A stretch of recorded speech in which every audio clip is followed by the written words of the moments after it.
विभाग के सचिव अनिल मल्लिक जी, उपस्थित अवर सचिव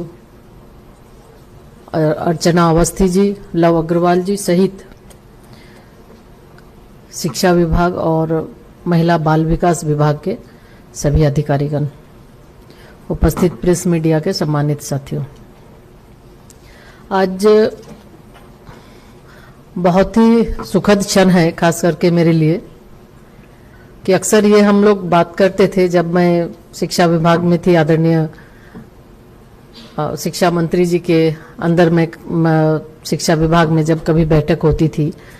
तो हम लोग हमेशा एनईपी 2020 की चर्चा करते थे और उसमें ये बातें आती थी कोलोकेशन की, बाल वाटिका और आंगनवाड़ी की। तो उसी समय से आदरणीय मंत्री जी के मन में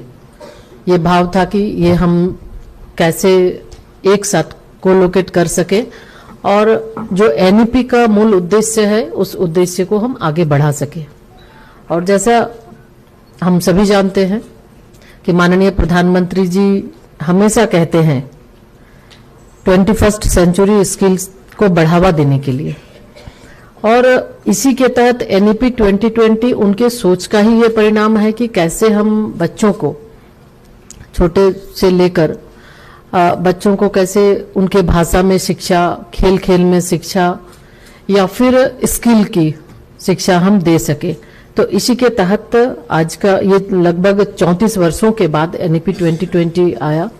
और उसके बाद से आदरणीय प्रधानमंत्री जी की जो सोच है उस सोच को आगे बढ़ाने के लिए शिक्षा मंत्रालय निरंतर प्रयास कर रहा है और अब साथ में महिला बाल विकास मंत्रालय भी जुड़कर आज का जो कोलोकेशन ऑफ आंगनवाड़ी सेंटर्स का आज जो गाइडलाइन आज हमने अभी जो जारी किया है, तो उसके माध्यम से कि कैसे हम साथ में मिलकर एक परिसर में पोषण शिक्षा साथ साथ कर सकें। तो इसी को ध्यान में रखते हुए, चूंकि हम सभी जानते हैं कि शिक्षा की मजबूत नींव फाउंडेशनल स्टेज में यानी अर्ली चाइल्डहुड में ही रखी जानी चाहिए। और बहुत से रिसर्च ये साबित भी करते हैं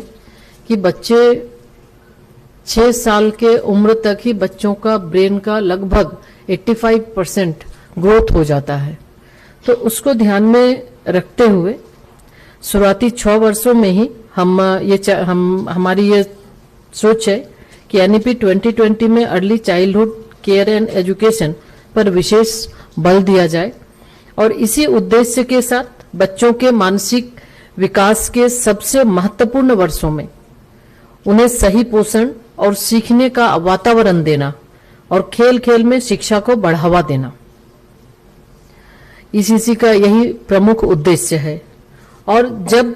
एक बच्चा विद्यालय में प्रवेश करता है तो वह केवल अक्षर ज्ञान ही नहीं पाता, वह जीवन के मूल्यों,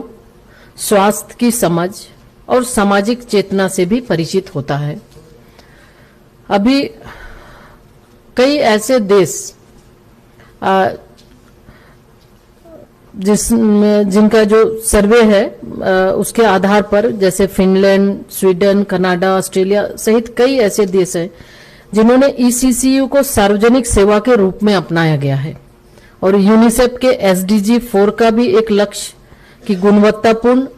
प्री प्राइमरी एजुकेशन तथा यूनिवर्सल एक्सेस सुनिश्चित करना है। साथियों, इसे हासिल करने के लिए कई देशों ने ईसीसी को प्राथमिकता भी दी और भारत भी अब इस दिशा में एक ठोस कदम उठा रहा है और इसी का ये परिणाम है कि कोलोकेशन ऑफ आंगनवाड़ी सेंटर्स। तो इसके माध्यम से बहुत ही आदरणीय शिक्षा मंत्री जी का काफी इसमें, धर्मेंद्र प्रधान जी का गाइडलाइंस जैसे ही इस विभाग में मैं आई, लगातार उनका ये प्रयास और कई बार उन्होंने ये कहा कि कैसे हम लोग इसको कोलोकेशन कर सकते हैं, कैसे इस पर आगे गाइडलाइन, एक जॉइंट गाइडलाइन बनाने की आवश्यकता है। और उनके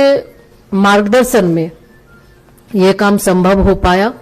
और निश्चित रूप से ये हमें पूरा विश्वास है कि जिस तरह से उनका मार्गदर्शन, गाइडेंस मिलता रहा है कि आगे ये जो एक गाइडलाइन हम लोगों ने अभी जारी किया है बहुत ही अच्छे ढंग से ये आगे भी कार्य करता रहेगा। साथियों, इससे भारत भी इस दिशा में अब ठोस कदम बढ़ा रहा है जिसके लिए हमें एक मजबूत और मल्टी डायमेंशनल इंस्टीट्यूशनल फ्रेमवर्क तैयार करना है, जिसमें स्वतंत्र आंगनवाड़ी, विद्यालयों के साथ को-लोकेटेड आंगनवाड़ी और प्री प्राइमरी सेक्शन और इंडिपेंडेंट प्री स्कूल शामिल हो। और इस संकल्प को आगे बढ़ाने का सबसे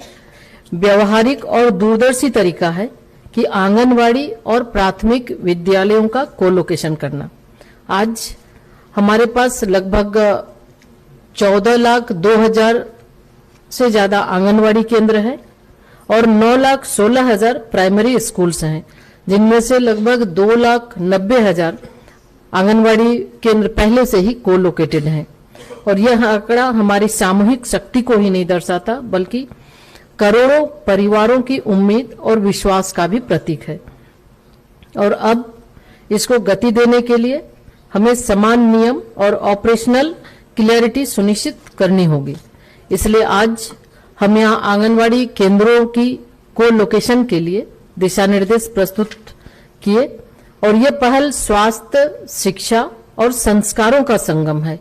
आंगनवाड़ी का आंगन और विद्यालय का प्रांगण मिलकर बच्चों के लिए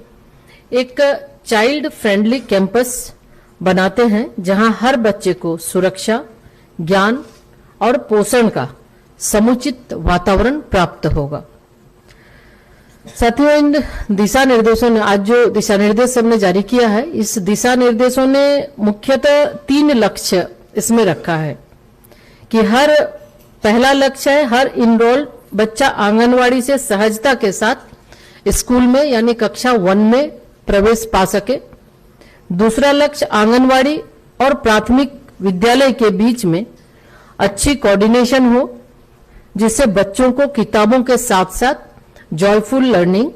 और प्ले बेस्ड एक्टिविटीज से उनका होलिस्टिक डेवलपमेंट हो सके। और तीसरा लक्ष्य प्राथमिक स्तर पर FLN के मजबूत आधार के साथ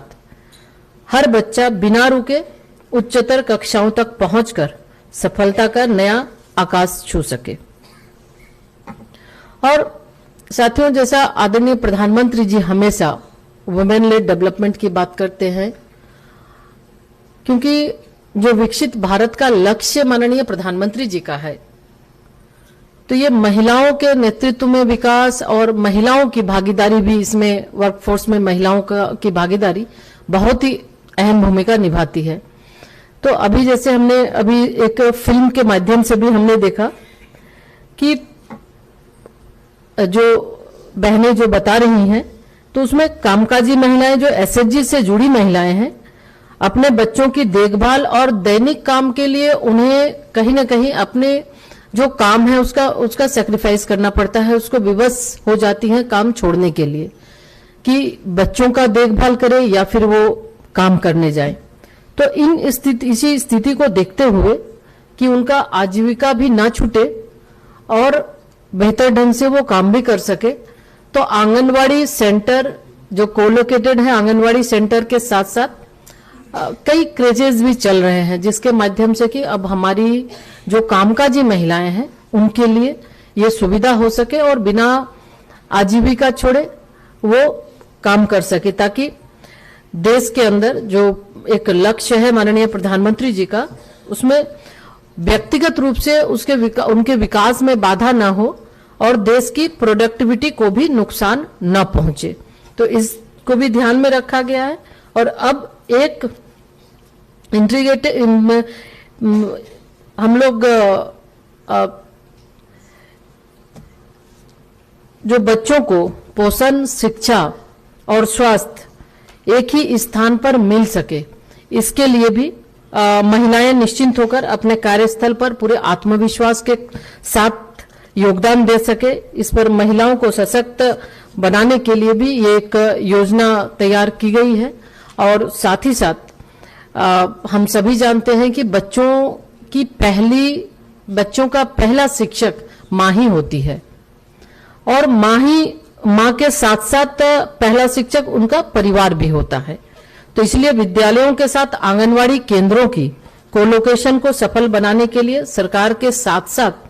हम ये आग्रह करेंगे अभिभावकों को भी, माता पिता को भी, उनका भी सहयोग और समुदाय का सहयोग बहुत ही जरूरी है, बहुत ही अपेक्षित है। और लगातार इस तरह के कार्यक्रम को, जहां समुदाय आधारित कार्यक्रम को जिस तरह हम लोग देखते हैं कि माननीय प्रधानमंत्री जी के द्वारा भी आह्वान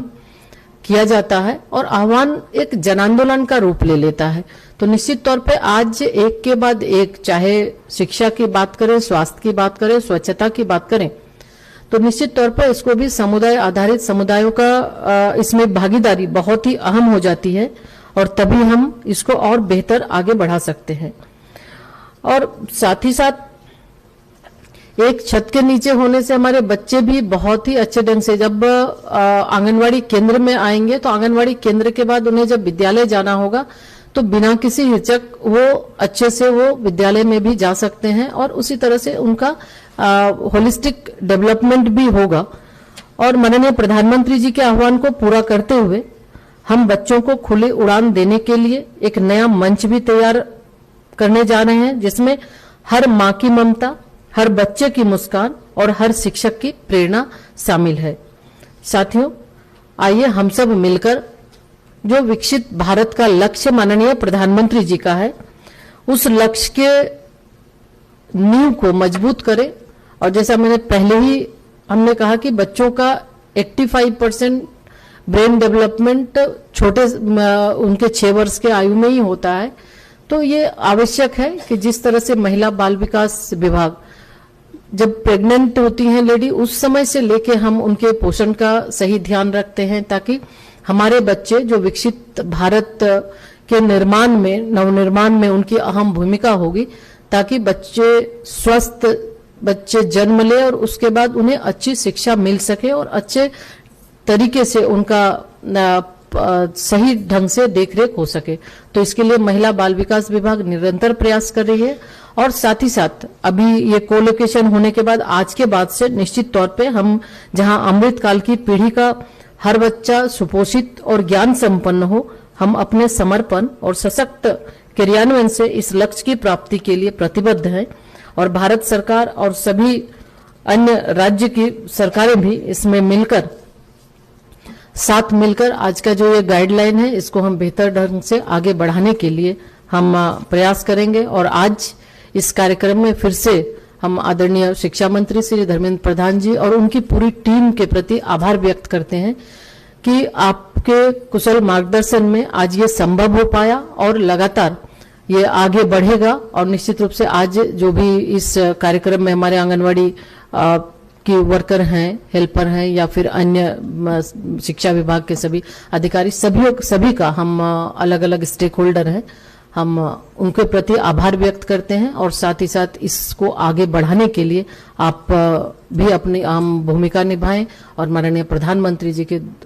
2047 के विकसित भारत के लक्ष्य को पूरा करने के लिए, उनके संकल्प को सिद्धि तक पहुंचाने के लिए अहम भूमिका दें। बहुत बहुत धन्यवाद।